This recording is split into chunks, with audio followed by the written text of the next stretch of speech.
Paul, and I manage the Asia program here. And it's in that capacity I'm really delighted to have the honor to welcome you all to this very constructive, important session on Japan-Korea relations 20 years after the Kim and Obuchi summit. As part of our ongoing Japan Speaker Series program, we wanted to revisit a topic that we first addressed 3 years ago, the strategic importance of Japan-Korea relations and prospects for stronger ties in the future. We all know that after years of political, diplomatic, and grassroots efforts to help Japan and South Korea overcome the important historical differences, their diplomatic relationship continues to rest on a shaky political foundation that limits deep and consistent bilateral cooperation. Hopes have generally been unfulfilled for a variety of domestic and external reasons, and in the meantime, the stakes, in my view, get higher for all three countries. The 20th anniversary of one of the most promising agreements for a future-oriented Japan-Korea relationship is a good opportunity to reflect on what types of policies and initiatives have succeeded or failed and why. Our reflective approach will focus today on public and private reconciliation efforts, rather than to try to judge the underlying accuracy of competing historical narratives. We will look for strategies to facilitate future long-term progress in Japan-Korea relations, which is certainly in all of our interests. Nearly 20 years ago, the leaders of Japan and South Korea raised expectations for a new Japan-ROK partnership for the 21st century, and we're really into the 21st century now, backed by an action plan to foster broader international cooperation and closer people-to-people ties. Their efforts were bolstered by economic globalization and a tougher regional security environment. But mutual dissatisfaction related to historical reconciliation has stymied a real transformation of the relationship. Bilateral trade has more than doubled since 1998, as has the annual exchange of travelers, while mutual foreign direct investment and military-to-military exchanges have quadrupled. Yet historical territorial issues still sour public perceptions and limit cooperation at a critical time. Can we all be smarter about how to pursue long-term reconciliation for the strategic benefit of dealing with the re-emergent great power situation in the world generally and in the Far East in particular, and with the rise of China? Our aim today is to foster intellectual exchange and public discussion about the recent evolution, complexity, and future importance of productive Japan-Korea ties, with a goal of going beyond the narrow media highlights of current sour relations and putting them in a broader context of shared strategic interests.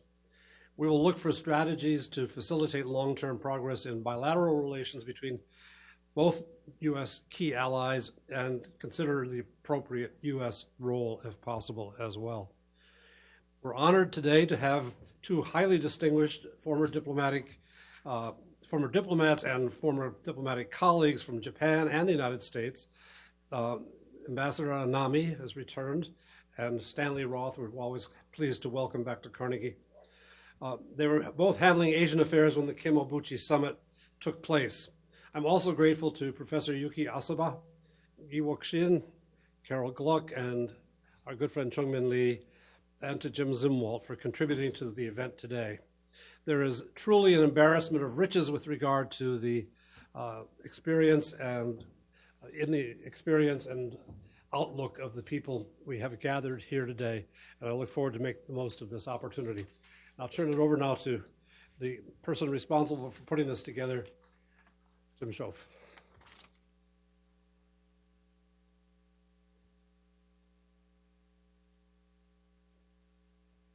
Thank you very much, Doug. If I can ask our first panelists to come up to the front, and as you get seated, I'll set the stage for our first session. We have two panels today.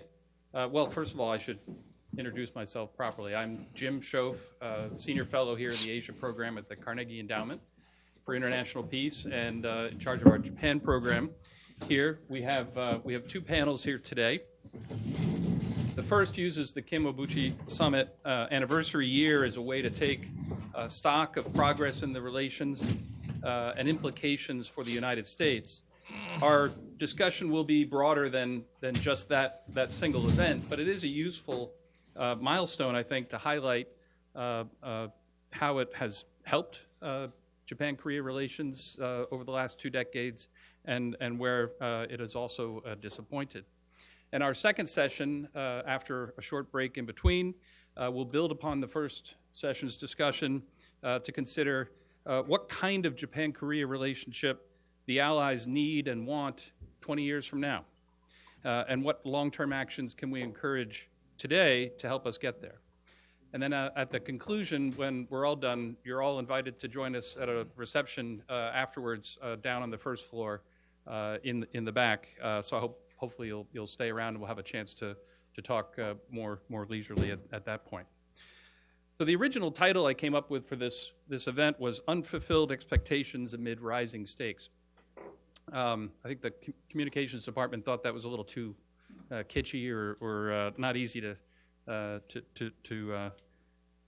hook interest in the area, but I thought it was useful to emphasize the rising stakes aspect of where we are today, not only because of North Korea and its nuclear missile development, but also, as Doug mentioned, China's rise and questions about America's future and role in Asia. I think we're at a pivotal moment in Asia's history, and Japan and Korea are going to play extremely important roles in this moment in history.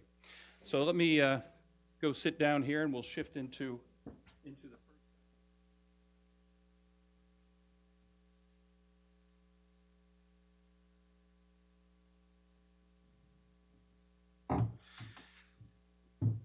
So just as a quick scene setter, Doug made reference to the action plan that President Kim and Prime Minister Obuchi signed or put into place in 1998.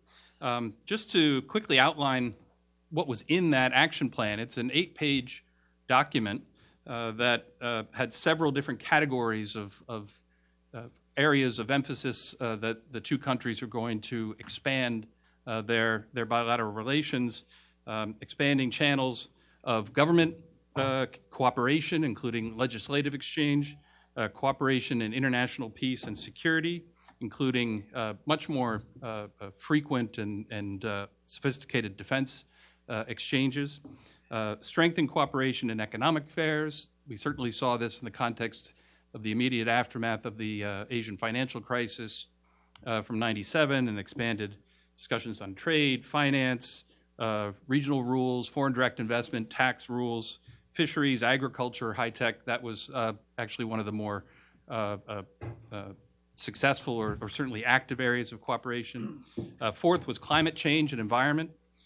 Fifth was people and cultural exchanges, including preparations for the World Cup in 2002, but also including NGOs, journalists, education, and youth exchange.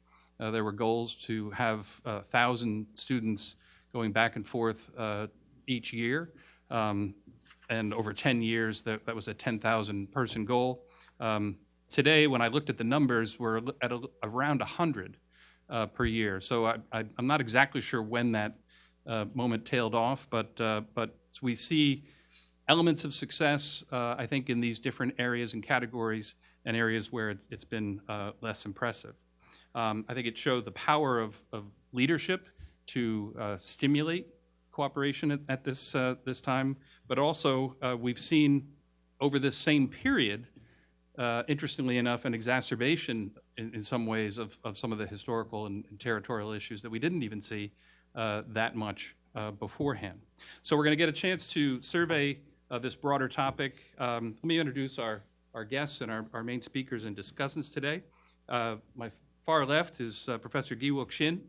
He's the director of the Walter Shorenstein Asia Pacific Research Center, the founding director of the Korea Program, a senior fellow of the Freeman Spogli Institute for International Studies, and a professor of sociology, all at Stanford University. So thank you for joining us from California. Next to Professor Shin, Ambassador Koreshige Anami. Very pleased to have him with us from Tokyo. He's the director of the China Center at the Japan Foundation, had a long distinguished career at the Foreign Ministry in Japan, previously served as Japan's ambassador to China, was foreign policy advisor to the Prime Minister and Director General of Asian Affairs at that particular time in 1998. Stanley Roth, to my right, of course, was the Assistant Secretary of East Asia, Assistant Secretary of State for East Asia and Pacific Affairs from 1997 to 2001. So he was kind of on the U.S. watch at that time. Also had a successful career at Boeing as Vice President of Government Relations after that, and recently retired. But we're glad to have Stanley with us. And Carol Gluck, Professor Gluck from New York, is the George Sansom Professor of History at Columbia University, where she specializes in modern Japan from the late 19th century to the present, international relations, World War II, and history writing and public memory in Asia and the West. So thank you. And we're going to have the benefit of Carol in both sessions, looking at both the past and looking forward. So we're going to have two presentations to start, and then I'll turn to our discussants. We'll have a discussion up front, and then we'd like to involve the audience because we have a lot of talent and experience in the audience as well. Professor Shin, you have a choice of, you could do here, either wherever you prefer. Sure. We have to, if you can use the microphone, that'll help, and then. Okay, thanks, Jim, for your kind invitation, and I'm very happy to return to Washington, D.C. And I arrived on Tuesday night, and it snowed. It's a treat for those living in California to see snow. And I guess my job now is to wake you up from a nice nap. As you know, I'm academics. I never worked for the Korean government or any government. And I grew up in Korea, and I studied Korea. I'm not presenting or representing Korean government today in my talk. So I'm presenting this talk as an academic, and please keep that in mind. So let me start with what's happening now, or just what happened. I don't think I have to explain about this, right? This episode. He made some comments on Japanese rule in Korea that really angered the Korean audience, and I think NBC really had to let him go so that he couldn't continue to comment during Winter Olympics. So that shows like still it's a very touchy issue in Korea, and I'm sure in Japan as well. And about this disputes on territory, just last week, in his speech in commemorating March 1st movement in Korea, President Moon Jae-in made a comment on Dokdo, which got, I guess, a protest from Japanese government as well.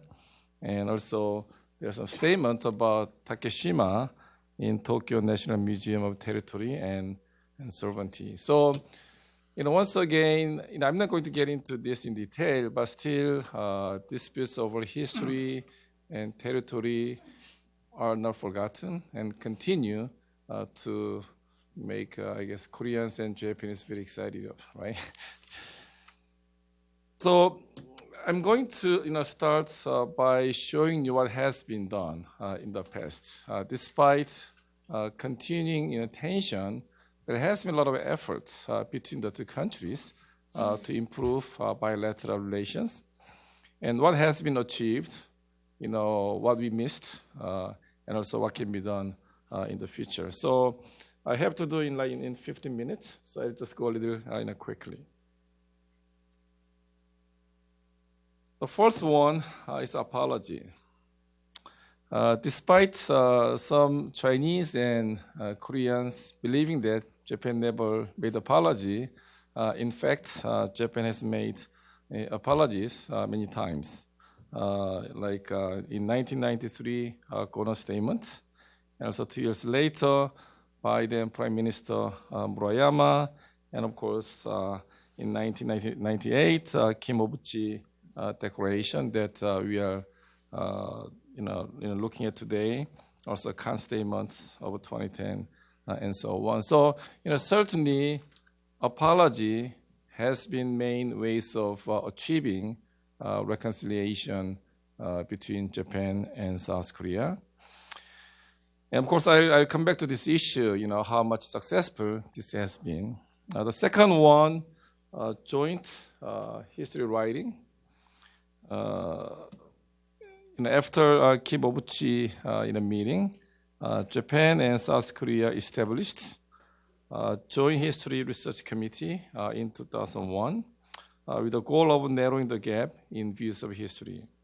And similar project launched also between Japan and China in 2006. So many historians and experts from Japan and Korea met to create a joint history textbook. So that's like a major way of achieving reconciliation. Third one, litigation. As you may know, a lot of lawsuits have been filed against Japanese government and corporations in Korea and also in the United States, and I believe in Japan as well, by victims, during colonial period. And of course, most of them didn't succeed, but there has been also important efforts. And fourth one, is regional exchanges and civil activism. As you know, there is Trilateral Cooperation Secretariat in Seoul, representing Japan, South Korea, and China. And there has been some track 2 or track 1.5 meetings on historical issues. Here is one example. The middle one. So we hosted actually 1.5 track meetings in collaboration with Trilateral Cooperation Secretariat a few years ago. And so that we have people from Japan, China, South Korea, and United States. And also at the civil society level, there has been a lot of, exchanges and meetings and and so on. So, I think it's fair to say that there has been a lot of effort on both sides to improve the bilateral relationship.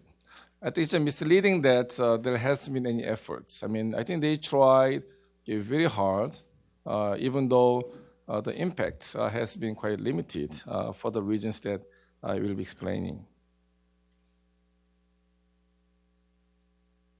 So, one reason you can say that there's kind of confusing, oftentimes, or conflicting messages from Japan.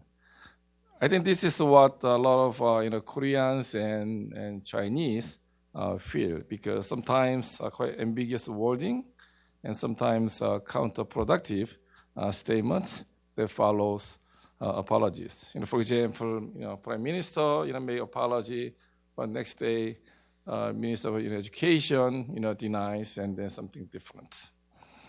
So I think that's why maybe if you look at public poll, majority of Koreans and Chinese believe that Japan has not been sufficiently or sincerely apologized. So in other words, factually, Japan has made many apologies, but many Koreans and Chinese at the same time feel that those apologies have not been sincere. So there's a gap between, facts and interpretation or public sentiment. At the same time, for Japan, I believe there has been some apology fatigue.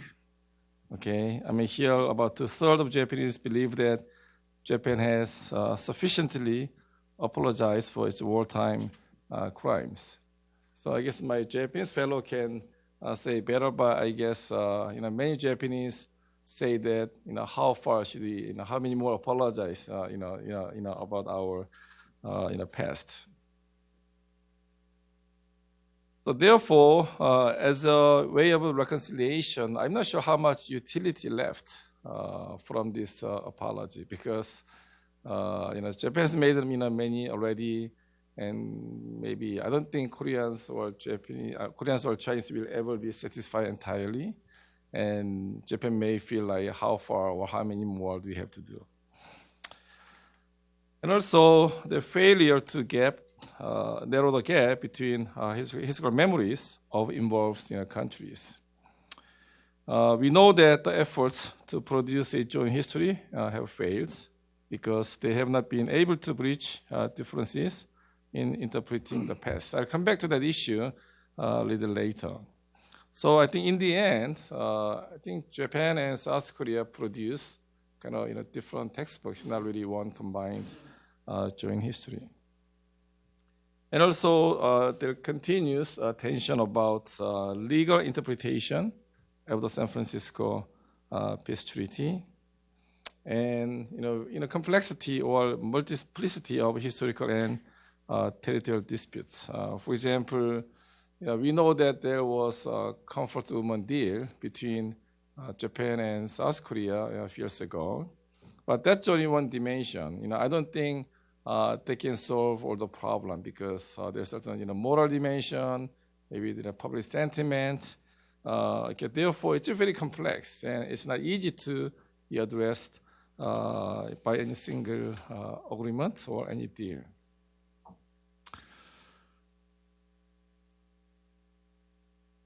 But in my view, there are several factors that hinder the reconciliation process. One is politics.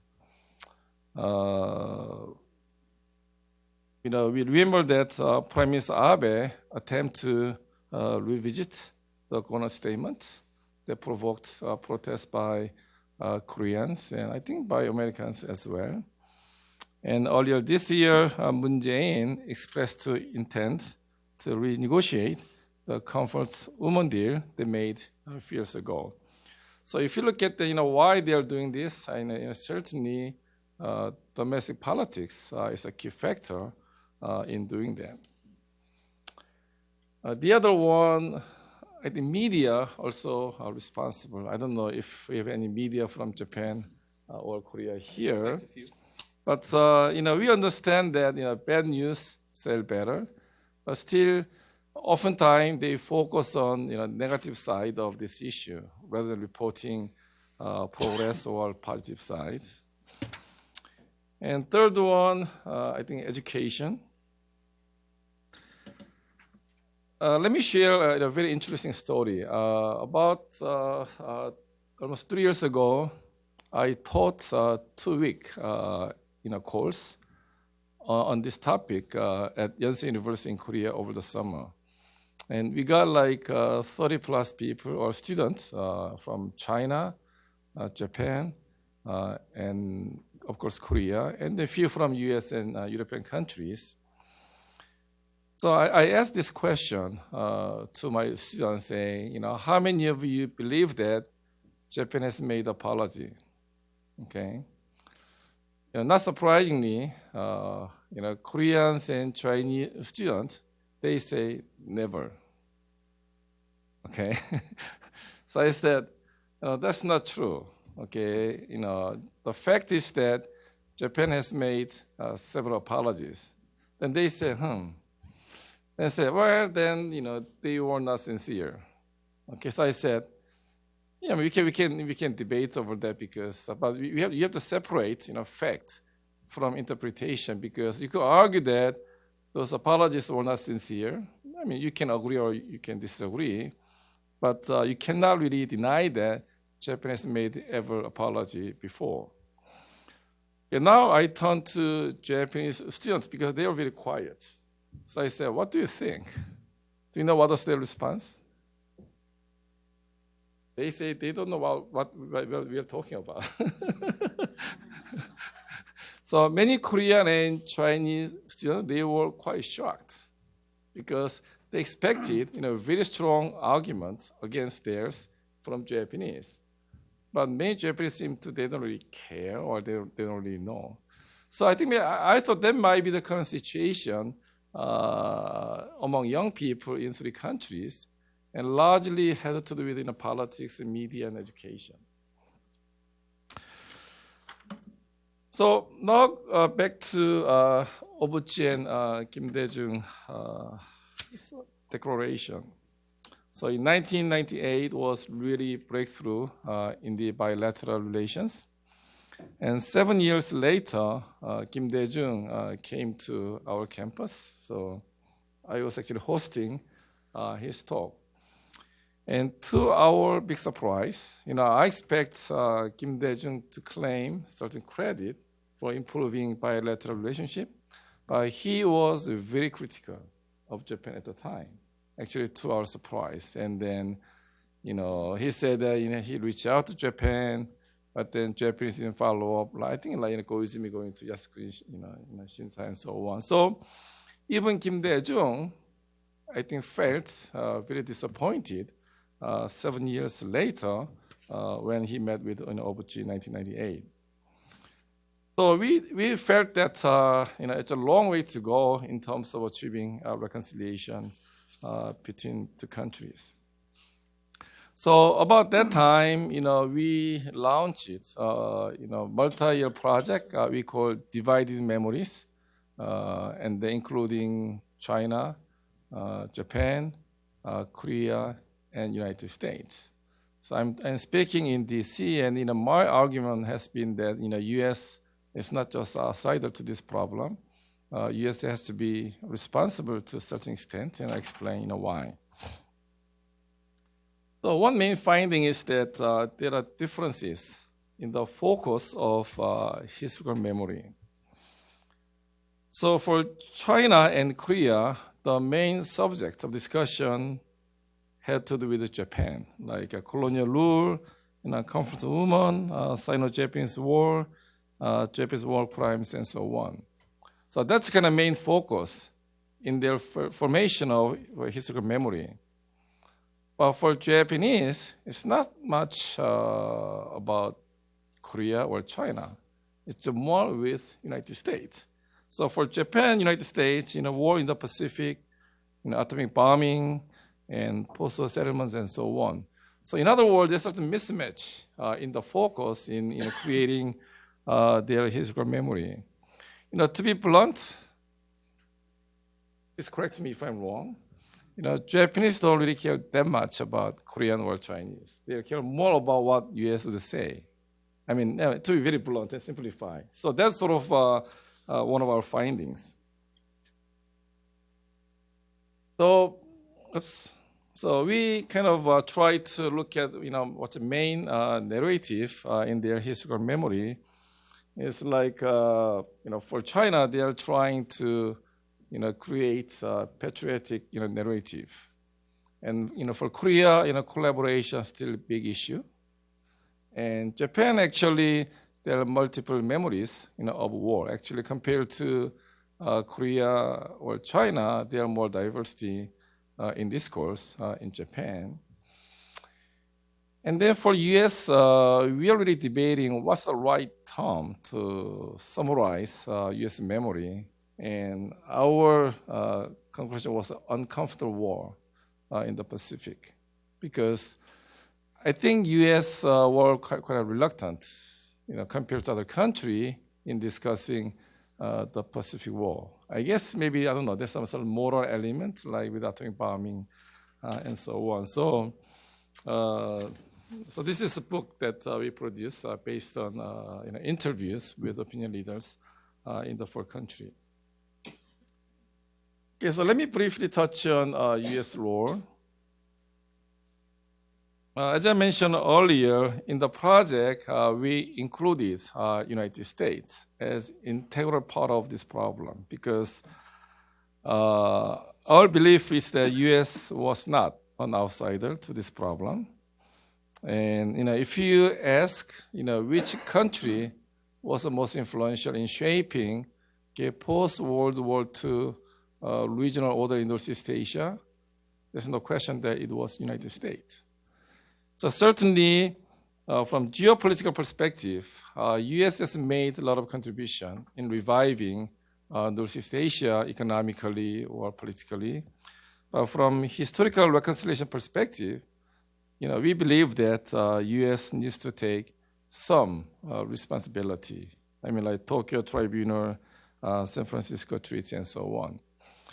So I've been arguing that U.S. needs to at least facilitate the process. And I began writing on this topic more than 10 years ago, saying the U.S. president should visit Hiroshima or Nagasaki.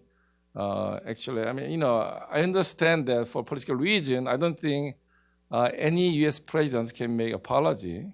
But at the same time, can acknowledge, human victims out of this atomic bombing.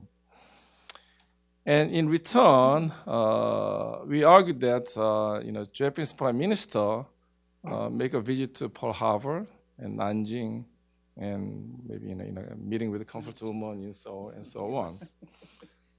That's a problem. So I said that it shouldn't end as bilateral visit between U.S. and Japan. And U.S. should, go first, but then encourage Japan to follow suit by going to Hawaii, China, and Korea. So what happened, we know. So Obama went to Hiroshima. I was very happy to see that. And Abe went to Pearl Harbor, which is great. And then he stopped there. So he wouldn't go to China or Korea. In my view, I think he should have gone to China and Korea.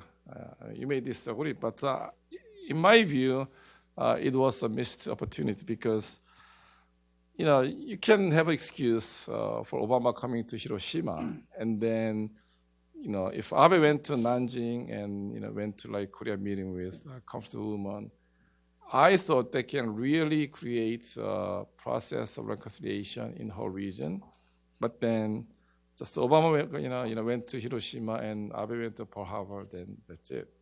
And I feel it was a missed opportunity. Okay, now, so what can be done for future? Personally, I don't believe that we can solve this problem entirely.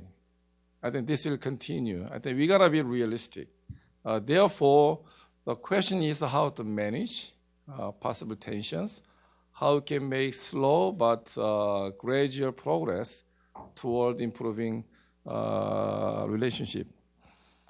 I believe Japan and South Korea share a lot of common interests. One is how to deal with rising China. Also, North Korean threat. It's a big issue. And Japan and South Korea have been going through demographic crisis. They're competing over fertility rate and aging population, right? Now I think Japan is ahead, but South Korea catching up very fast. So any common solutions they can discuss. And also, in economic sector, for example, there's shortage of jobs in Japan, but high unemployment rate in Korea. Now I think more Korean young people going to work in Japan. That can be a good area of collaboration between the countries. So, once again, despite a lot of efforts, the progress has been slow, and we can be realistic by focusing on common future-oriented goals to achieve better relationship between two countries. So I'm going to stop here. Then happy to take questions. Terrific. Thank you. Yeah, no, we'll have a chance to continue the discussion after the initial presentations.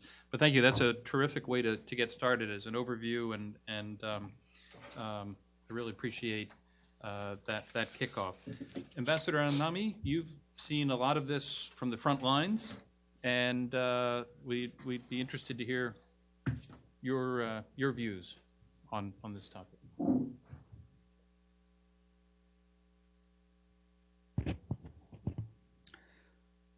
Thank you, Mr. Chairman, distinguished guests. After having listened to Professor Shin's excellent and rather serious presentation. Provocative. Let me tell you a little happier story of the President Kim Dae-Jung's visit to Japan. This year commemorates the 20th anniversary of the state visit of President Kim Dae-Jung to Japan. The reason why I'm included in this conference, I suppose, is that I am one of the few participants directly involved in that historic event.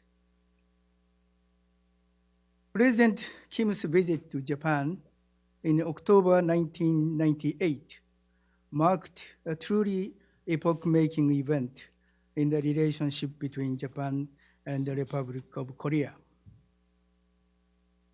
The visit turned out to be a great success in many ways and left me personally unforgettable memories. However, before I introduce to you the episode of the visit, it seems appropriate to briefly review the past history of our two countries. Don't worry, I am not going back to 1500 years ago. After the defeat of Japan in World War II and the end of the Japanese colonial rule on the Korean Peninsula, it took almost 3 years until the Republic of Korea was founded. You said that the ROK was founded in 1919, March. Not me. He said that. Anyway. But government. Yeah. The outbreak of the Korean War in June 1950 intensified the serious confrontation between the USA and USSR. The political scene in Northeast Asia at that time could be characterized as a confrontation between the socialist states, namely the USSR, China, North Korea, and Mongolia, versus the free democratic nations, the USA, Japan, and the ROK. Therefore, the US government must have felt it necessary to urge Japan and the ROK normalizing diplomatic relations so as to create two reliable allies in the region. However, it was not until the signing of the San Francisco Peace Treaty in 1952 that normalization talks started. With a great number of problems, such as claim rights deriving from the colonial time, it took nearly 13 years to eventually achieve normalization in August 1965. The final decision was made by President Park Chung-hee, the leader of the military regime, who silenced the strong opposition of the Korean people against the terms of normalization. Since President Park spent some time in his youth in the Japanese military cadet school, he seemed to have a rather friendly sentiment towards Japan. It may be safe to say that until the assassination of President Park in October 1979, Japan-ROK relations had been maintained to a certain degree in a good condition. By 1967, Japan had already become the world's second largest economy that was also offering favorable conditions for the economic development of the ROK. Throughout the 1980s and 90s, Japan-ROK relations presented a little different outlook. After the Park Chung-hee regime, the Korean political scene changed from a military dictatorship to one of democratization. Particularly in 1987, liberal movements reached their height. People began to feel free to speak out and harsh words against Japan started to spread widely. In addition, there were other factors to be noted. That is, the end of the Cold War and the emergence of China as a rapidly developing economic power. To the eyes of the Korean people, Japan's importance to Korean national security and economic development must have declined compared with that of the 1970s. Generally speaking, there were ups and downs in our relations, but the basic tone during that time was kept quite low-key, mainly due to the perception of the past history and also the territorial dispute between the two countries. Then the Asian monetary crisis started in 1997, severely hit the Korean economy. It was against this general background that President Kim's visit took place.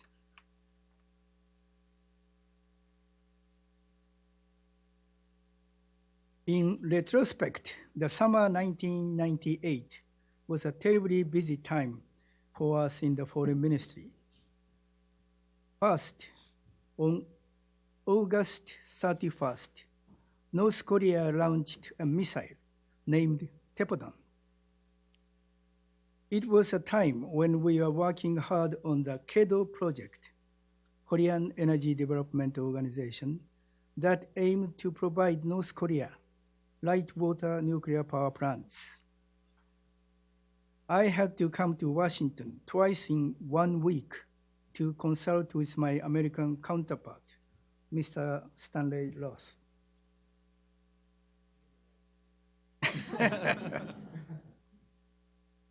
North Korea declared the fired object was a satellite, while we believed it was a missile. To our surprise, the US government also announced that the object was a satellite. Later, when I had a secret meeting with North Korean officials, I first accused them of their shooting a missile. Their chief delegate said, "If you call our satellite a missile, there is no way to continue talks. We are going home."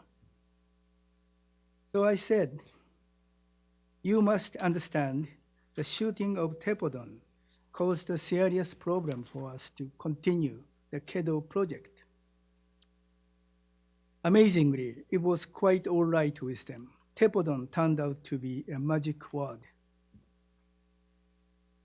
Secondly, that August, we also had to prepare for the state visit of Chinese President Jiang Zemin, which was originally planned to take place in September, 1 month ahead of President Kim's visit. To our surprise, the Chinese side all of a sudden proposed to change the date of the visit from September to November because of the serious flooding of the Yangtze River.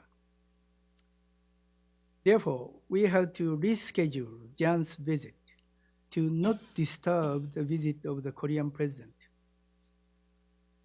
Substance-wise, there was an issue, the main interest of journalists, whether the Japanese government would once again issue an apology for the past history in the Japan-China joint statement.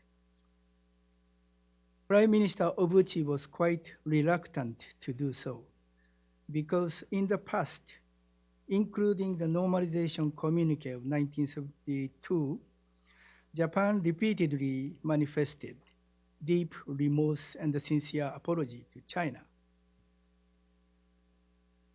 But in case of Korea, we all thought it appropriate and significant to make an official apology, since Japan had never clearly manifested its perception and apology for the past history in the written forms. Our strategy at the initial stage was to welcome Jean Zemin in September without repeating the past apologies, and in October welcomed Kim Dae-Jung with a sincere apology. Although this plan was totally disrupted by the change in the order of the visits, we maintained the original position.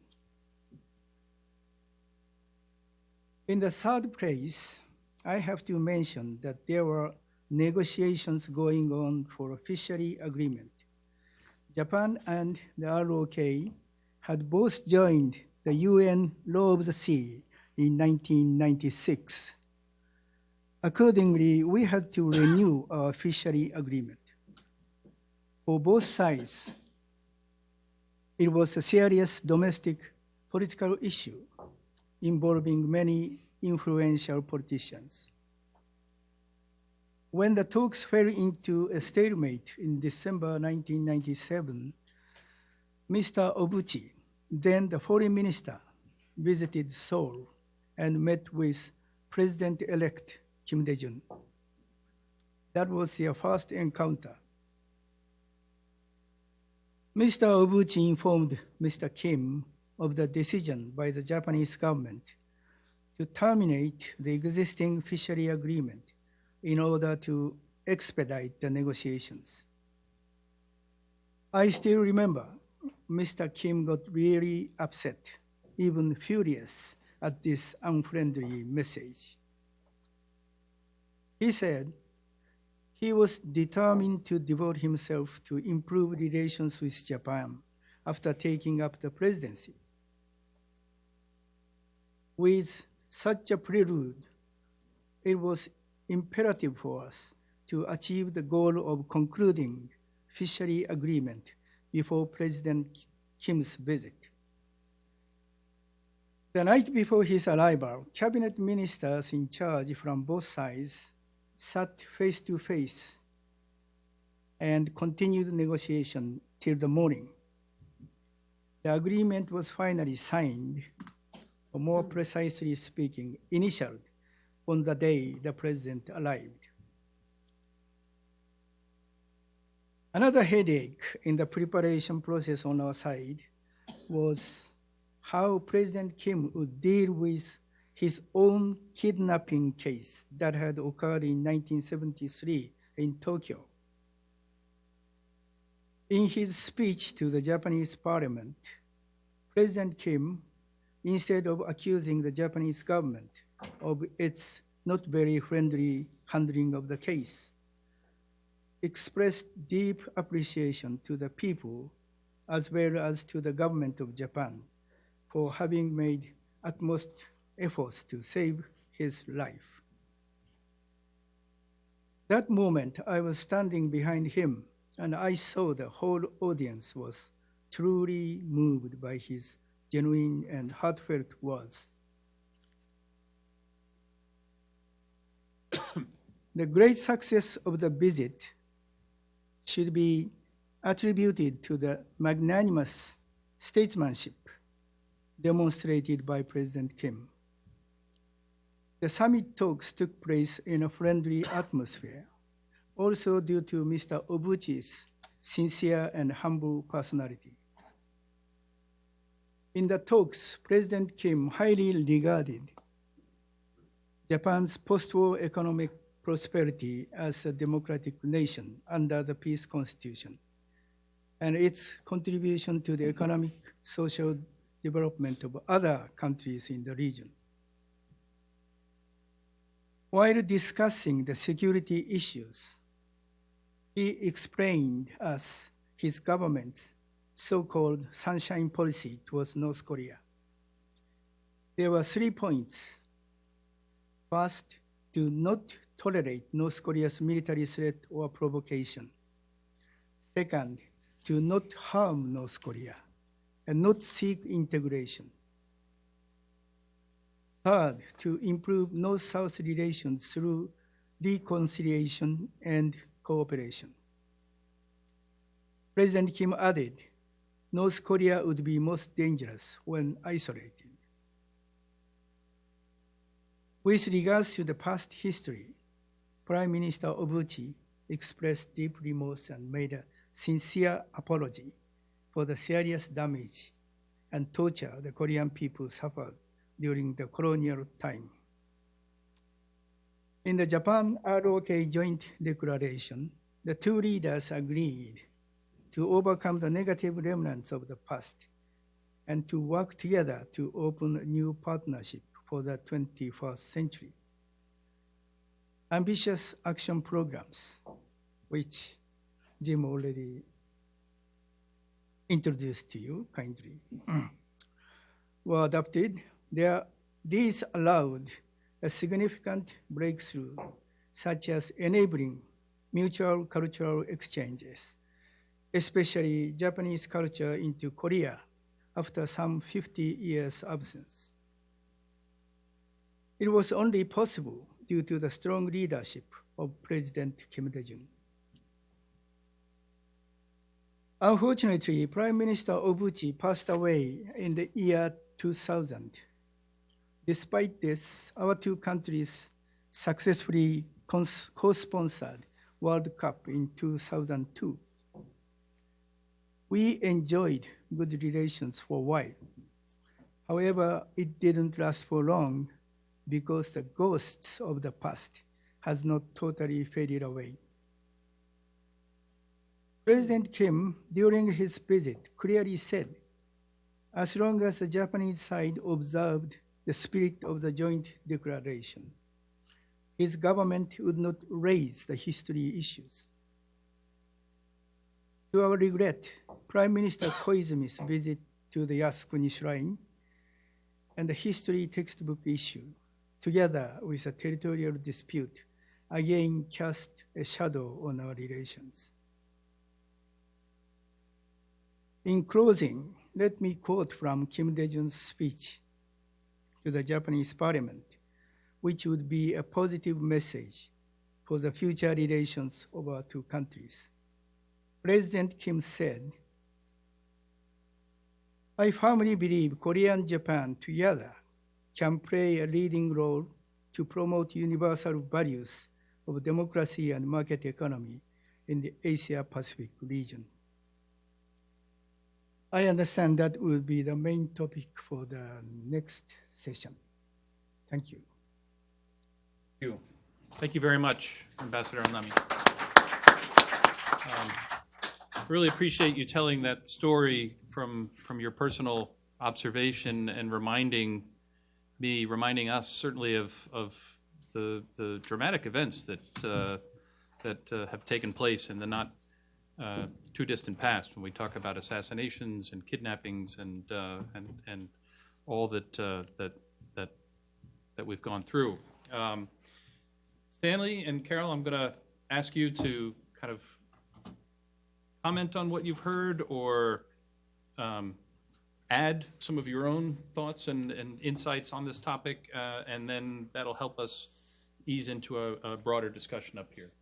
Stanley, let me ask you to go first, since we just had to talk about the summit. Well, thank you very much. I must say, and this may surprise you, Jim, that when you sent me the invitation, my initial reaction was to decline.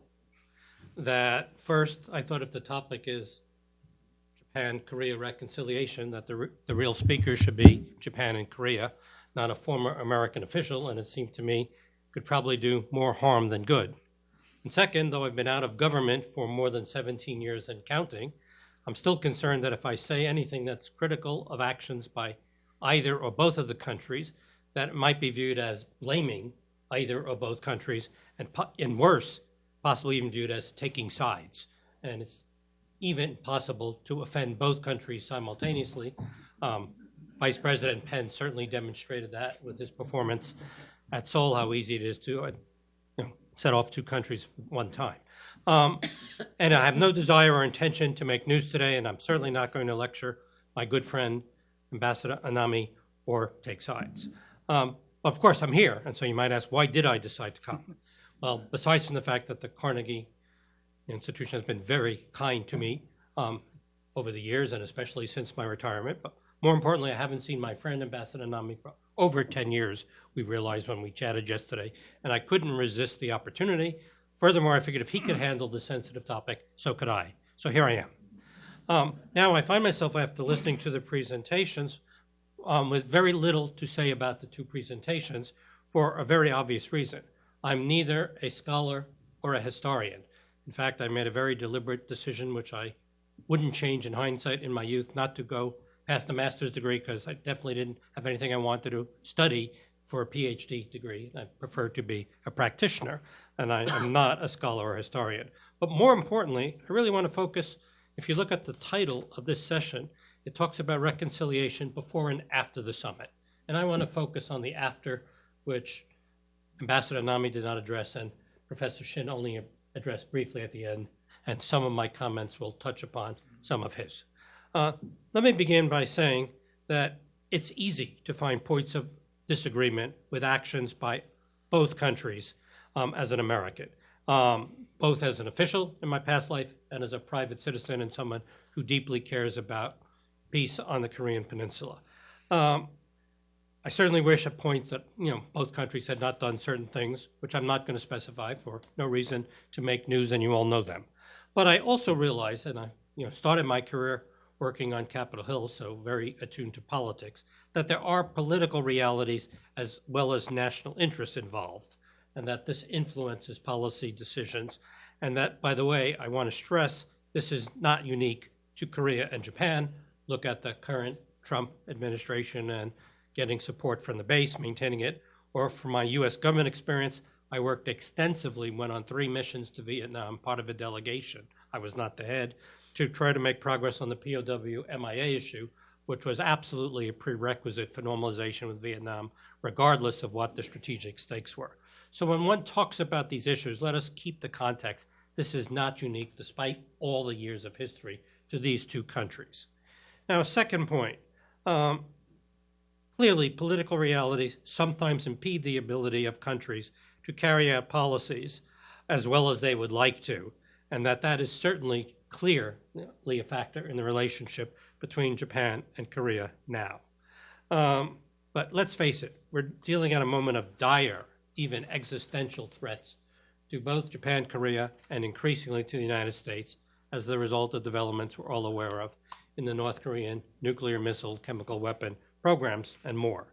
In that context, one would wish that despite the politics, despite public opinion, which I emphasize you can't underestimate in democracies, and we are talking about 2 very strong democracies here. And one of the great pleasures of my career has been watching Korea go from a dictatorship when I started my career in 1979 to a very robust democracy for many years already. But with this threat, it's critical not only that we have better cooperation between Japan and Korea on the security agenda and on Korean Peninsula issues, but at the trilateral level as well. The kind of cooperation we had during the TCOG process, for example, many years ago, during the Perry Initiative and afterwards. So that is critical. Now, to many people, and we heard a bit of it here, the answer is, well, the U.S. should take the lead. The U.S. should fix this issue between Japan and Korea. It's almost as if somehow magically the U.S. could pick up the 2 parties' clash heads and solve it. Well, and interestingly, even though the 2 countries often ask the U.S. government or private Americans or formers, not me, to help resolve the issue, it usually means that they want the U.S. to take their side. And it isn't clear to me that that is necessarily productive or effective, and it's a hard thing for the U.S. sometimes to avoid the temptation. But I think this is not going to be solved by U.S. intervention or by lecturing the 2 countries. The real answer to me, and it's a very hard one, and it was touched on by Professor Shin, has to be reconciliation, between the 2 peoples, especially on the history issue. Now, I'm not foolish enough to suggest that history ever goes away entirely, and certainly not in 1 or 2 generations. I mean, how many of you have had the experience about being lectured by China on the Opium Wars, just to give a common example? But rather, that to me the issue is, how do governments manage public opinion? How do they manage their political, or shape their political environments as democracies, as flourishing democracies, in order to be able to execute the best possible policies and to protect national interests, especially on a kind of security crisis that we face today, a truly serious one. To me, that comes down to a question of leadership and persistence and vision. And I do think it is possible. And so I'm going to close with a couple of minutes digression on my own personal experience about reconciliation, having absolutely nothing to do with Japan, Korea, or Asia, and that is as a Jewish American dealing with the Holocaust in Germany. That I'm not a Holocaust child. My parents weren't in the Holocaust. None of my grandparents were in the Holocaust. I went to public schools in New York City, but I did get a Jewish education. I did live a year in Israel as a student and happened to be there for the October War. And my conclusion from all of that was I would never set foot in Germany, that it couldn't be forgiven. There was nothing possible to change my mind that these are the type of egregious violations that you couldn't forgive. And I reached that conclusion and I held to it until the early 80s when I had a job and my boss said to me, "We're going to Germany." And this was during the Cold War. This was in the mid 80s or early 80s. And I said, "I'm not going. I'm Jewish. I can't possibly do this. You know the history." And he looked at me scathingly. He was Jewish as well. And he said to me, "You do know it's the Cold War. You've heard of the Fulda Gap. You've heard of Checkpoint Charlie. You know that the Cold War could become a hot point at any time.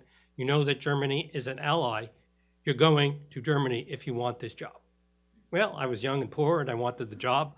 And frankly, he was also a boss that I deeply respected. And for the first time in my life, it occurred to me, maybe I was wrong.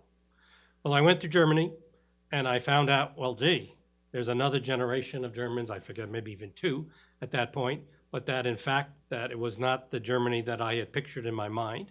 It was a Germany that was not perfect on the Holocaust issue. Obviously, there are Germans till this day who say, we didn't know, something Jewish community doesn't find credible in most cases.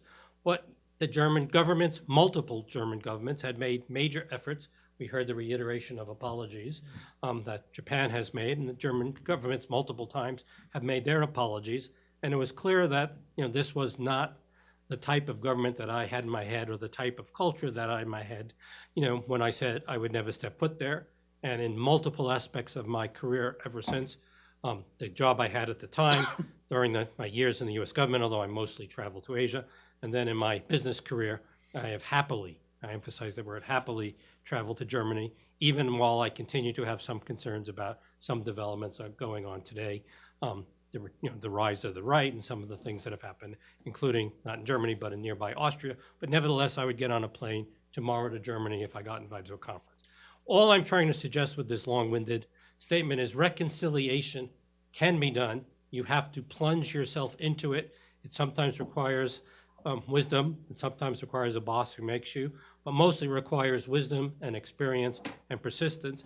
I would like to see the wisdom that was demonstrated by President Kim Dae-Jung and Prime Minister Obuchi resurrected to make progress on this issue, which I think has to be done to clear the path for long-term effective cooperation on the North Korean Peninsula issues. Thank you. Thank you very much, Tim. I'm glad you said yes and came today. I Carol? thought you meant go to Germany. No. Well, that too. Carol, I'd love to hear your thoughts now that you've heard these three and based on your work in the past. Well, it's interesting because I'm the only historian on the panel, and these four speakers were all terrific historians. They all gave you, as far as I'm concerned, a very accurate history in their different talks. So I will echo some of what they said and then say some more things about dealing with bad pasts between and within countries. I just make 3 points about Japanese-Korean relations, the history of it, and also the so-called history problem. The first one, about the history of the relationship, it's really striking to me that in the 20 years since the Kim-Obuchi summit, or really in the past 30 years since the end of the Cold War, those are the years that most affect the relationship today, not the history before, actually. It's what's changed in these 20 years. And that's not because Koreans, North or South, ever forgot Japan's colonial rule or Korean coerced involvement in Japan's aggressive war, or the so-called liberation from Japanese colonial rule on August 15, 1945. It's nothing to do with that. It has to do with the so-called memory boom that occurred actually around the world, but more radically and more geopolitically and politically difficult and flammable in Eastern Asia and Eastern Europe than in other places. In other words, these issues were brought again into the spotlight for reasons of the fact that things had changed geopolitically, end of the Cold War, in both of these areas. So if you look at what Jim called exacerbation, I mean, things have been exacerbated in the last 20 years. And looking back at the early 90s, including things when the comfort women first came forward in 1991, and then you had the Kono apology in 1993, and I have to remind people all the time that Kono was in the LDP. I mean, Kono was in the Liberal Democratic Party, but the point was this issue had not become what it is today, and he could issue that statement. And that goes on through much of the 90s, and it culminates in many ways in Kim Dae-Jung's position on the comfort women and on reconciliation with Japan in 1998, because Kim Dae-Jung also made a gesture of compensation by the Korean government, South Korean government, to the former comfort women. And he said to Obuchi, I'll let the history issue go.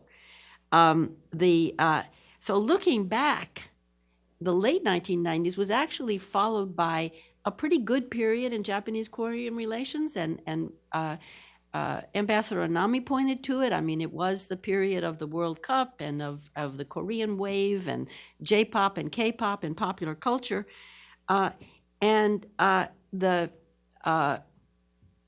In 2005, which was the 60th anniversary of the end of World War II, in public political speeches, the comfort women were not much of an issue. Now look what happened in 2015.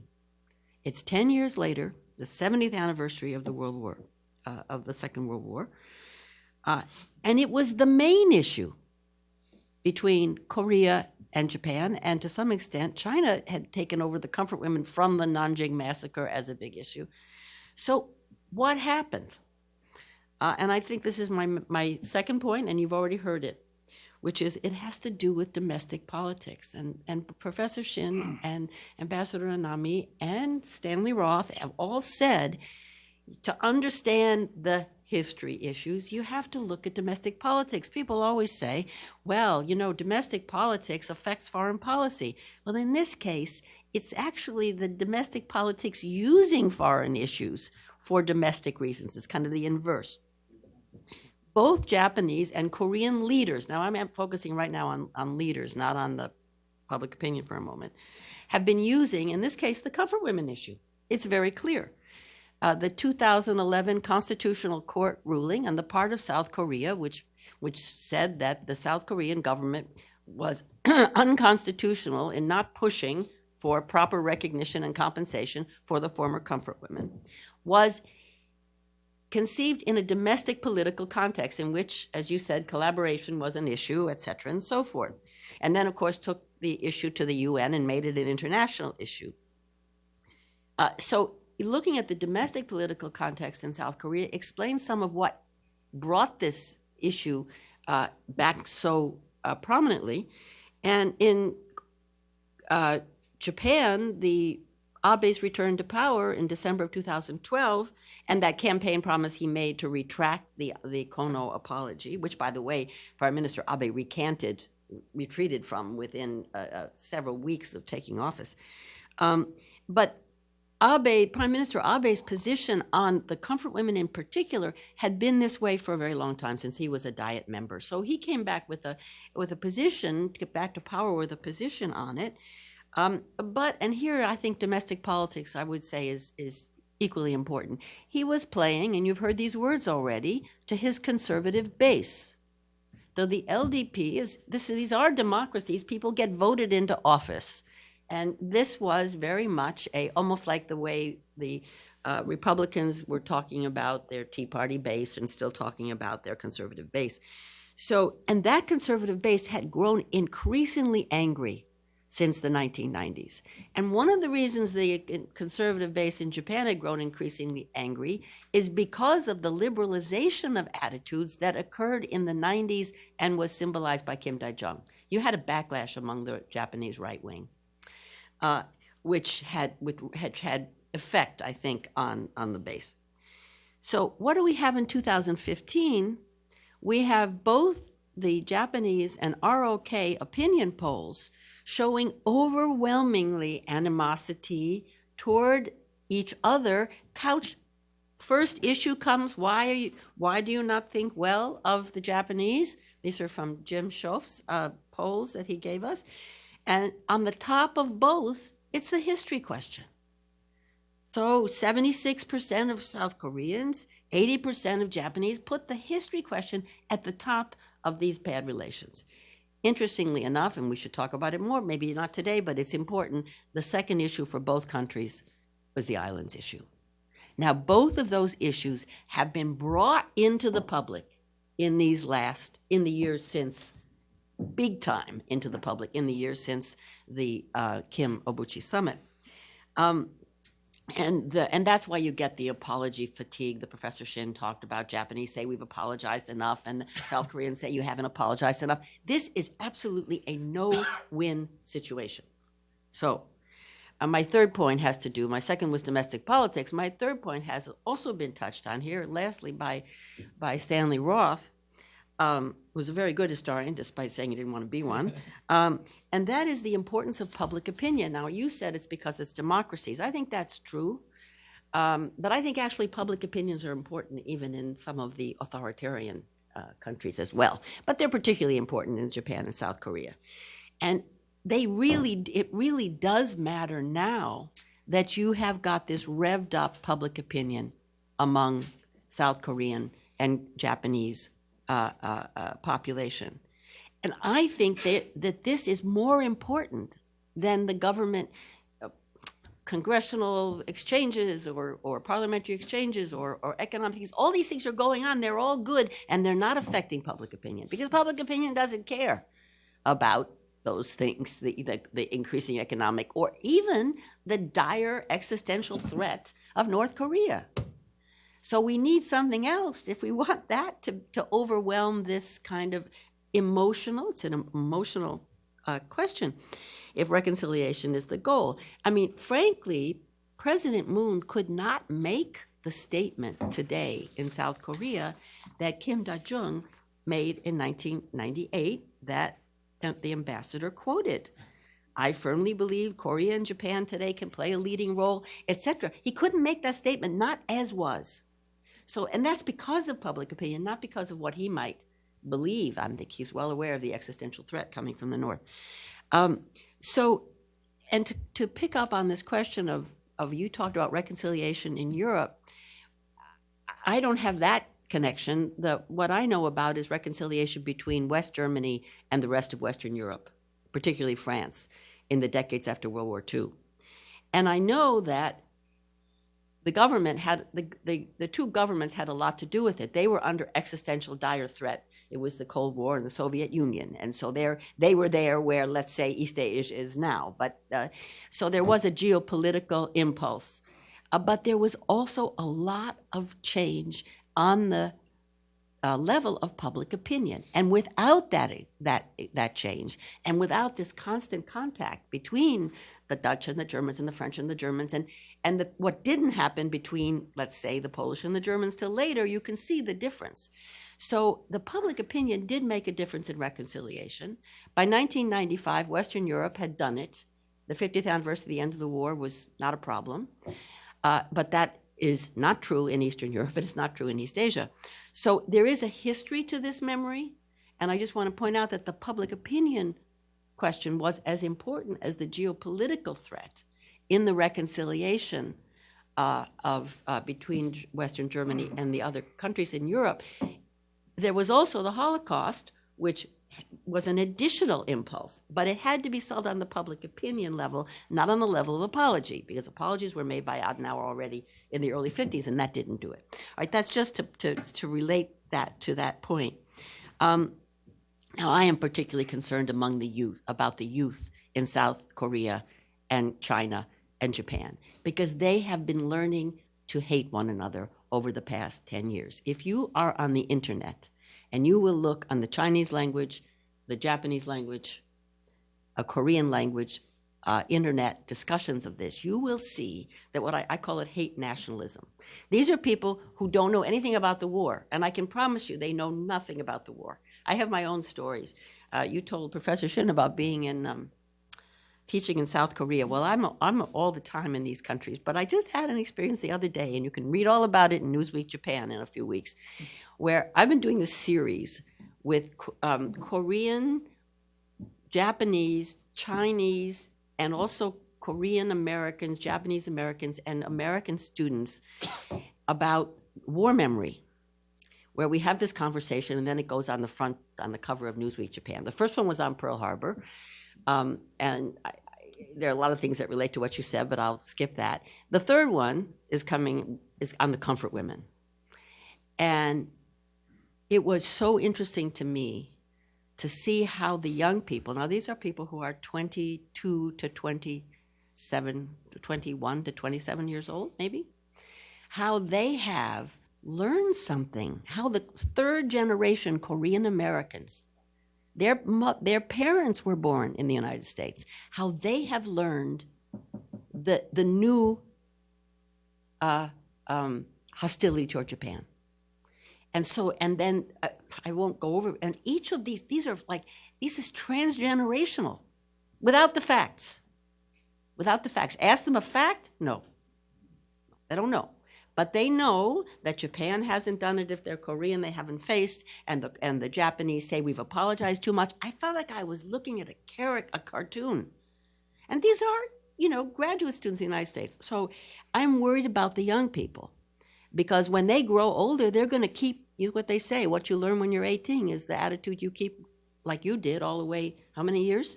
And I'm worried Almost 30. All right, I don't want, these people are going to be the people in power in South Korea or United Korea even, or in China, in Japan in 30 years. And what they're learning now is very scary. So how do you manage this? And this is the right word, I think. I talk about the management of public memory. It's the word I use. It's not solution, it's management. And I believe that the Abe government and the Moon government and all the rest of them need a policy for memory, because they're always reacting to what goes on outside. And that's why the media is always reporting the negative, Professor Shin, because this is a reactive policy. So I'm advocating a positive policy toward managing public memory. Based, by the way, on my study of what happened in Europe, in Western Europe, actually, for 50 years, and the difficulties now in Eastern Europe and East Asia, because they started all over again at the end of the Cold War. I can tell you that story later. So what do? And by the way, the U.S.-Japanese relationship is irrelevant here.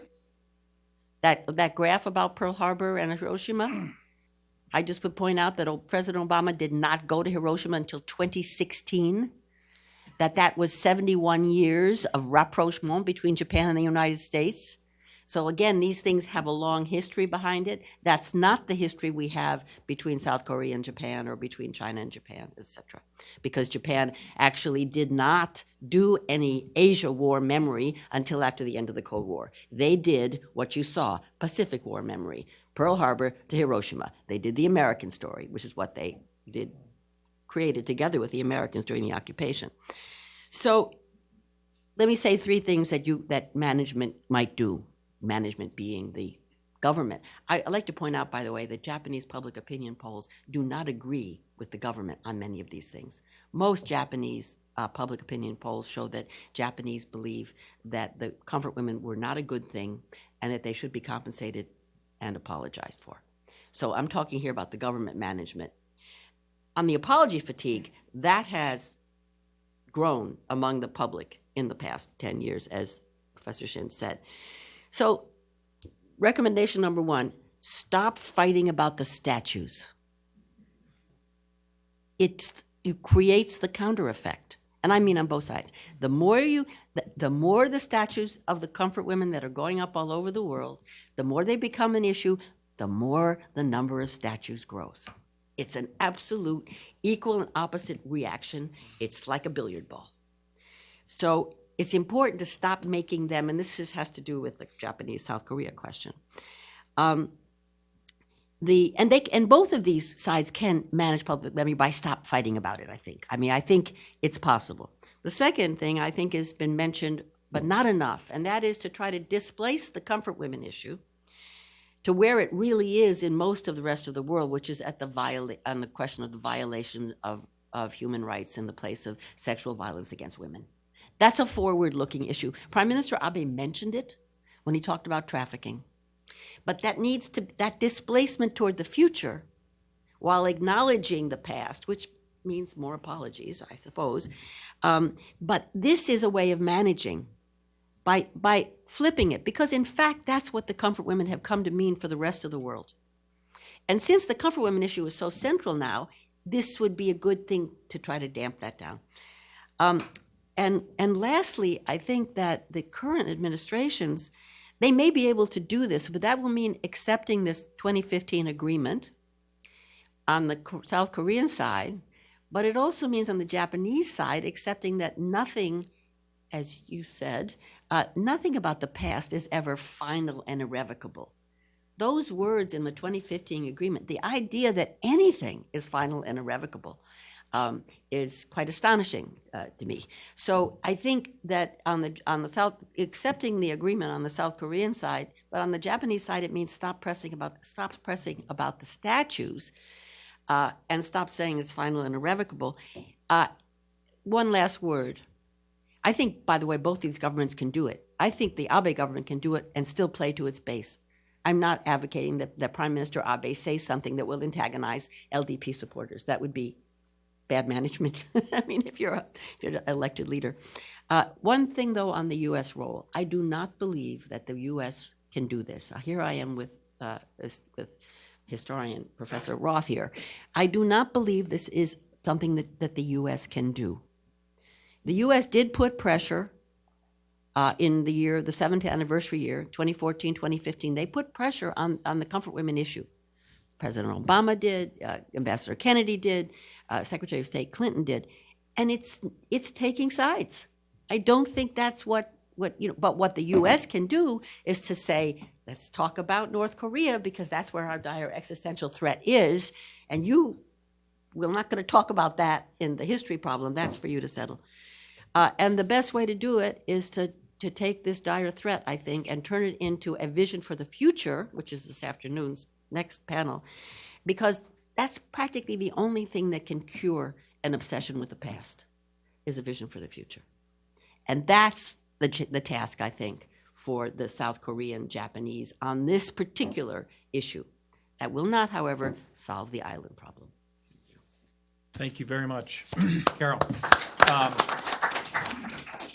No, that's terrific, and there's a lot there. You've zeroed in on a couple of things that I want to touch on right now. To some extent, I want to take some of the latter part of your comments and shift some of that discussion into the second panel. So when we talk about the future or next steps, measures, to the extent possible, I want to shift that into the next session.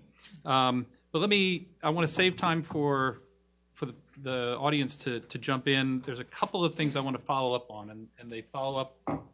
They jive well with Carol's points, because as I was preparing, I came to a very similar conclusion. It's hard not to notice the coincidence of democratization in Korea. It was 1987 that the Korean Church Women United kind of first really began talking about the comfort women issue, and then it became even bigger later on. In some ways, my impression was between Kim Dae-Jung and Prime Minister Obuchi and many others, the Kono Statement and other efforts at that time, when you look at the timeline of apologies and activity, many ways, the politicians on both sides were, it almost seemed like they were trying to nip this in the bud, that they could actually see what was emerging and coming, and they took steps to deal with it at the time. So my question is, I guess, to some extent, this memory bubble or memory boom that you mentioned, Carol, is it almost a reaction to that, an inevitable reaction to that effort by politicians or leaders to try to address the issue? So is there some, ironically, did they almost stimulate some of this, or what are some of the other factors beyond just politics that fed into it? Is it technology? Is it democratization? What are some of the key factors in your mind on this point? And I open it up to anyone. Ambassador, you might have some insight in terms of what was the thinking in the time in the government about, how should we respond and why? What were the motivations for being proactive on this front? And anyone else who'd like to jump in? I think at least for South Korea, I believe democratization was a big factor. So if you look at Korea, history was controlled by the government until late 1980s, during authoritarian years. So from late 1980s on, many Korean scholars and activists, they began to challenge prevailing understanding or memory of history, actually. So there's a lot of scholarship and discourse emerging in 1990s. So that may have coincided with the end of Cold War, but also end of authoritarian rule in South Korea. So once again, during authoritarian years, a lot of discourse was suppressed by the government. But then when Korea became more democratic nation, there's more proliferation of different discourse and narrative and discussions. So I think certainly democratization was a key factor, at least in South Korea.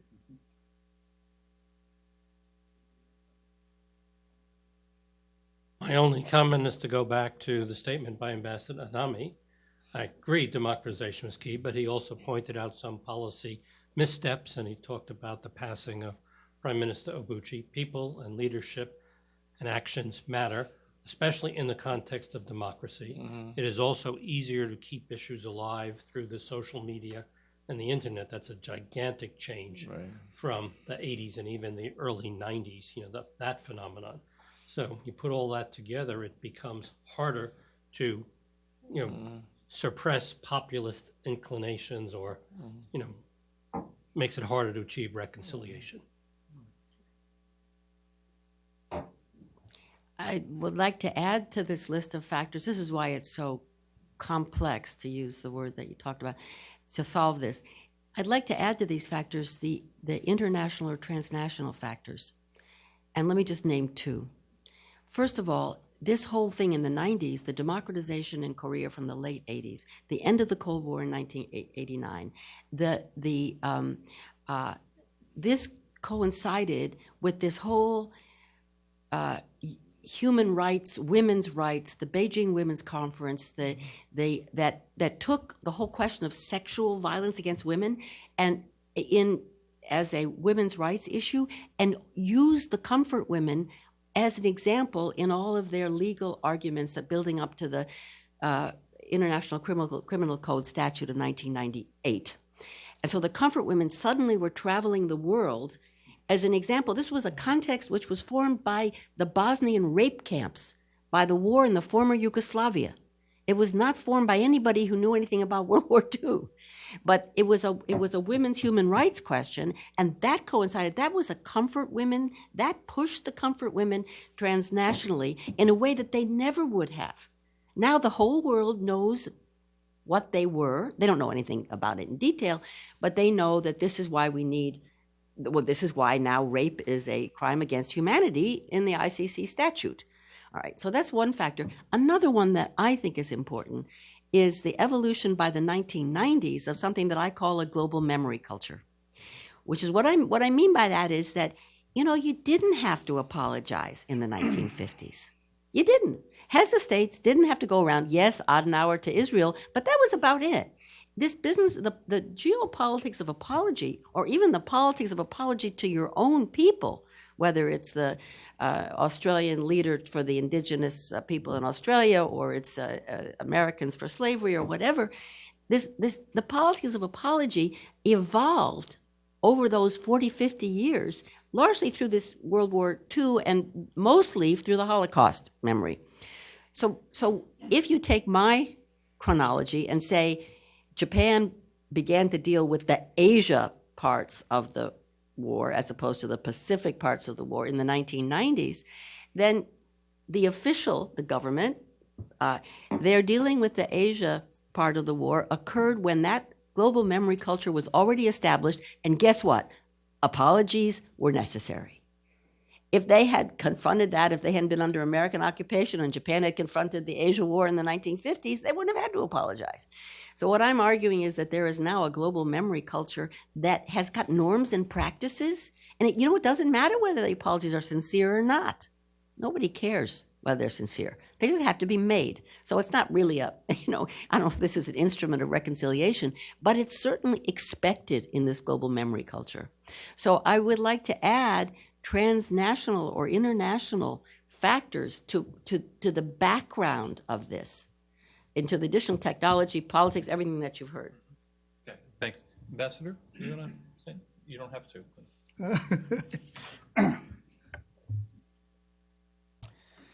Well, I served 40 years in the Japanese Foreign Service, and most of that time, I had deal with this history issue, mainly with China, but also with Korea. And talking about history textbook issue, we had only two issues in question with China. That is Japanese aggression to China and Nanjing incident. But with Korea, there were more than 100 disputing points. So it is very difficult, I still remember.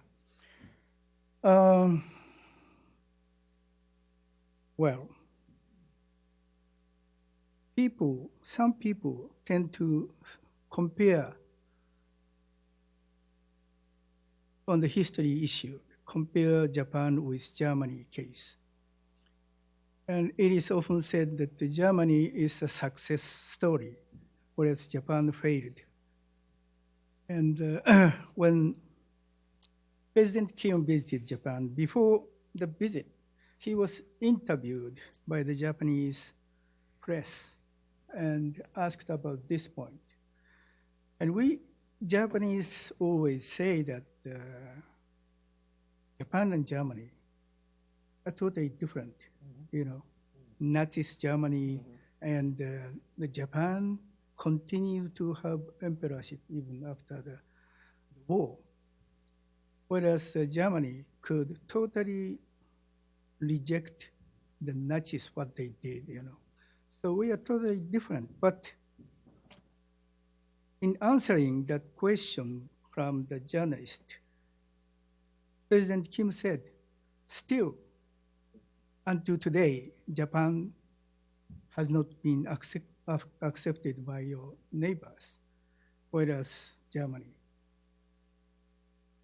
already reconstructed good relations with neighboring countries. So President Kim realized that difference. People just say, oh, Germany did it well and Japan failed, but Kim Dae-Jung really understand the difference. Still, he said Japan should do more to solve this problem because Japan's apology or other expression perception of the history has not been yet accepted by neighbors. And that kind of, I remember that.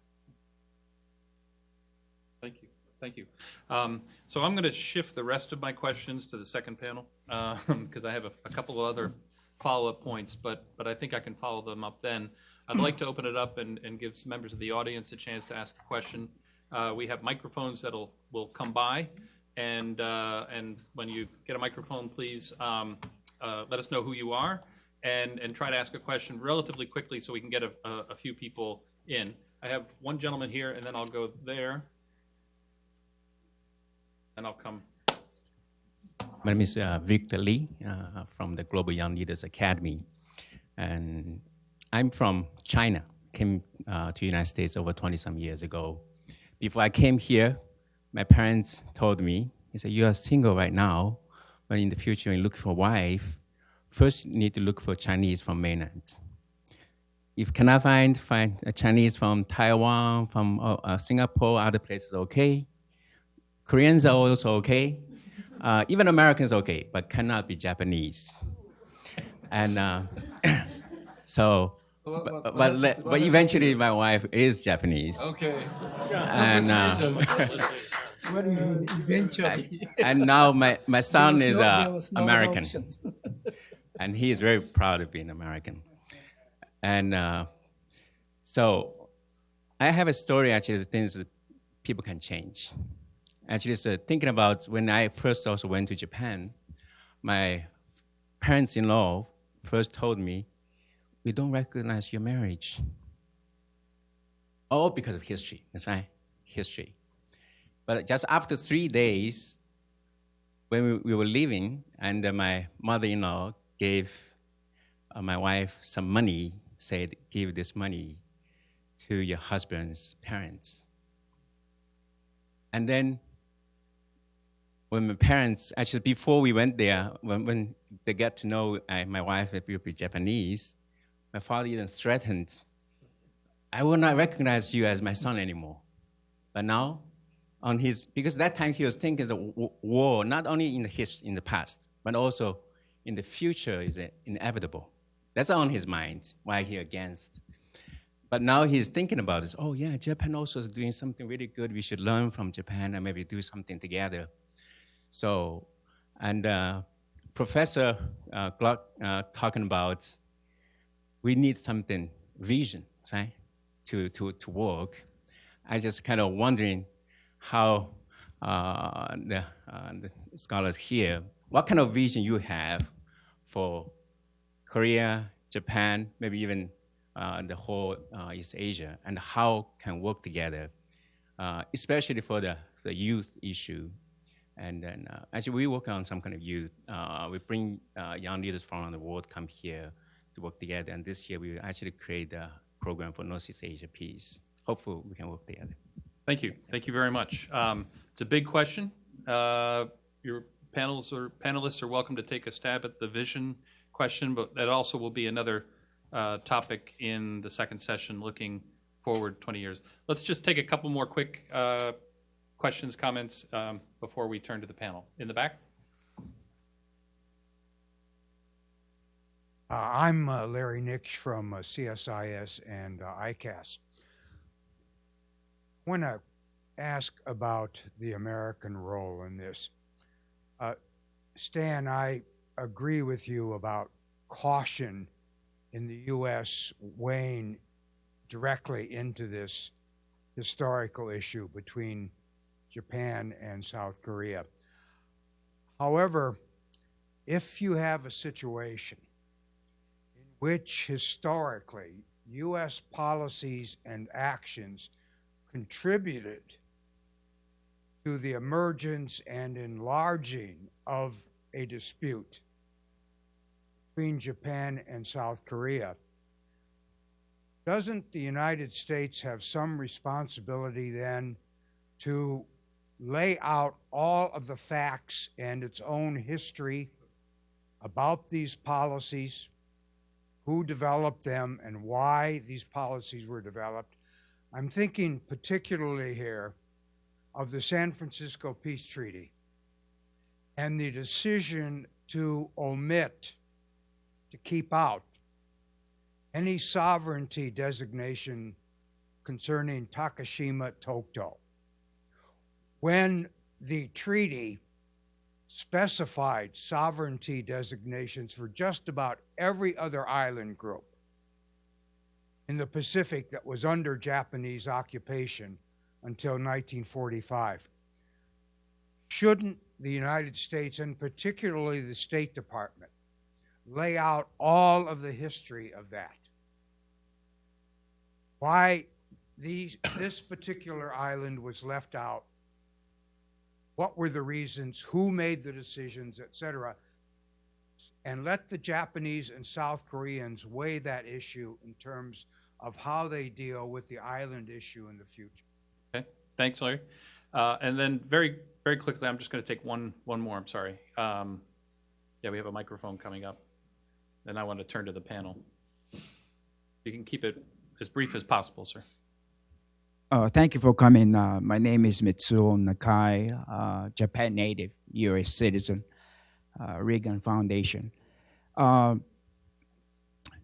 like what you said about 3 missed opportunities. I like to think positive, but also, what if there was a problem, kidnapping North Korea from Japan? What if South Korean people had information? If they did, I don't know if they do, and trying to help Japan, that's going to soften up the steps to renegotiate. That's what went through my mind. However, when I heard about the South Korean government, Congress voted saying that's not enough. We want to renegotiate. This is not good enough. Well, that was after Japan and South Korea signed 3 things and paid the cash to South Korean government. That made me kind of mad. It wasn't fair. To me, that's not fair. That's already done and over with. They're trying to rehash. That's not good. Also, yes. Before I finish, by the way, I liked what Stanley said, what Carol said. I have a question on the Anami-san. This may be a dumb idea, but I thought about, because the Japanese prime ministers, they're not going to make apologies anymore, no longer. They won't.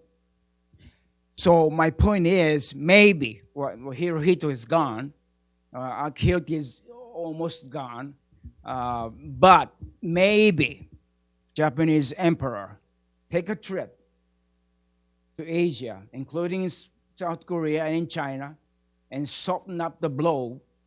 That may help. So that's my question. That's kind of crazy idea, but I think you know better than I do. So I've been here about 40-some years here in this country, so you should know better. Yeah. Yep. No, thanks. I mean, that issue of there's not only positive actions, but in this context of managing things, there's also trying to avoid negative actions as well. Let me open it up to the panel. We've got the vision question. We've got Larry's question on U.S. role and this point about the new emperor's potential travel itinerary. Yeah, let me answer 2 questions. One on American law. This gentleman nicely summarized actually my position. I couldn't go into detail because of time limits. I strongly believe that U.S. is responsible in creating the current problem because they didn't handle it properly in Tokyo Tribunal and San Francisco Treaty. So I think it's misleading for you to say it's none of our business. I mean, U.S. was involved. At the same time, I don't think U.S. can take sides with either country or just press. I mean, that's why I've been saying that U.S. can lead by example. I began talking to people in the State Department like 10 years ago.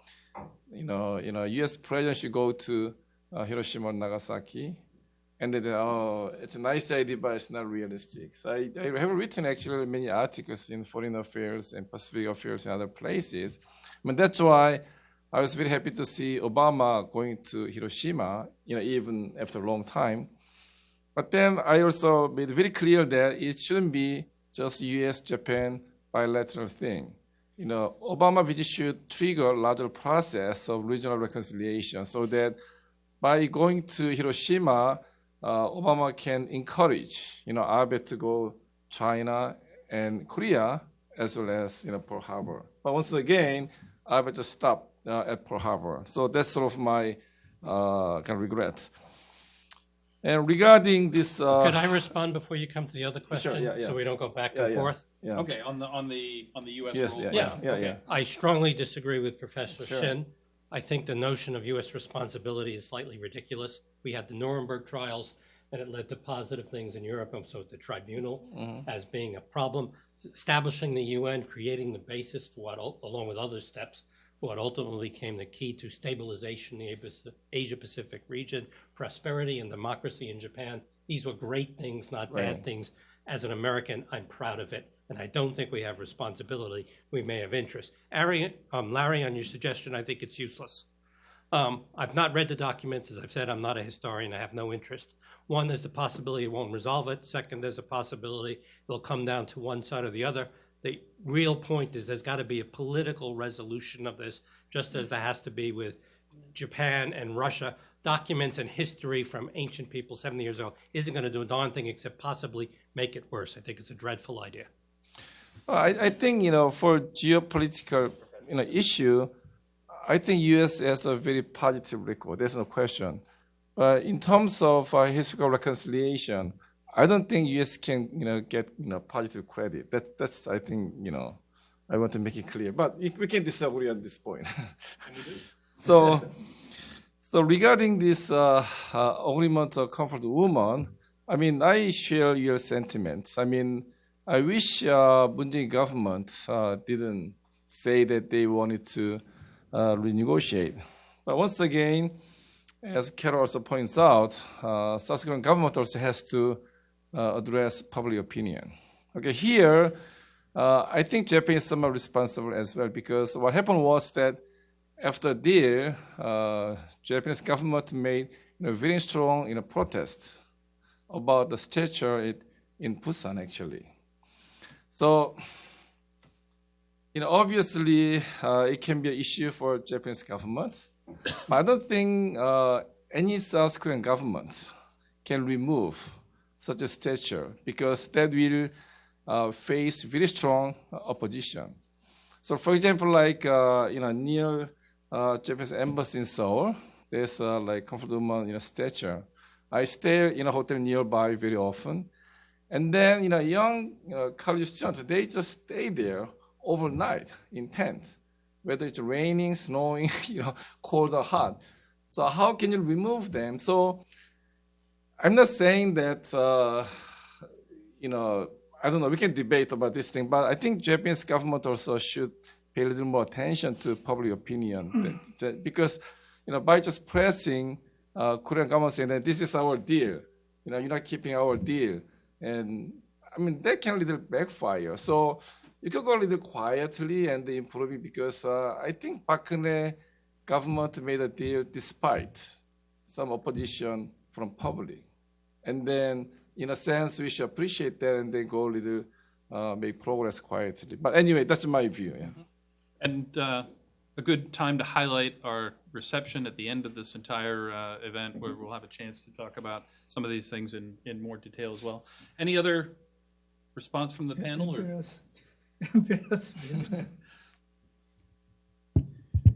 Well, just one comment on what you said about statue.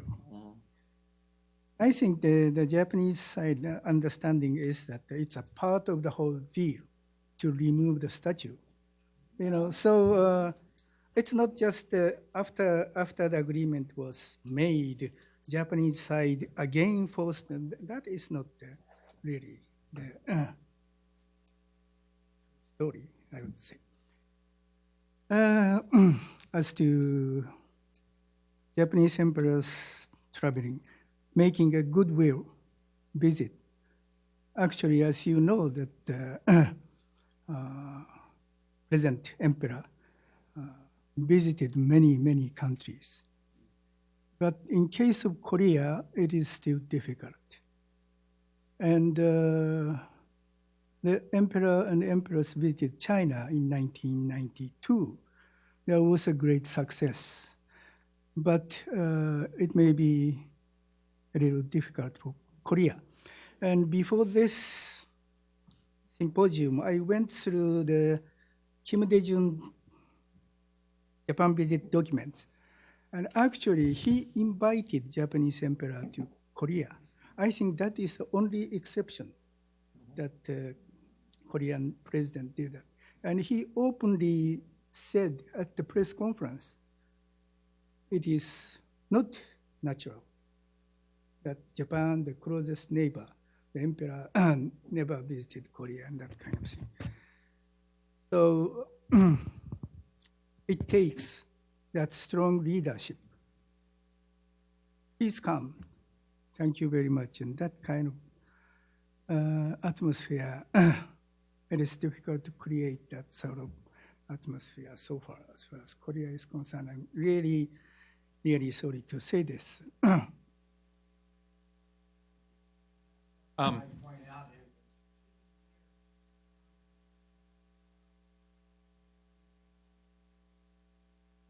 All right. Well, we have another. There's more to talk about, and luckily we have another session to discuss that. We're a little bit over time here in the first session. What? I have. Please join me in thanking our panel for this first session, and we will reconvene at about 4:05, I think.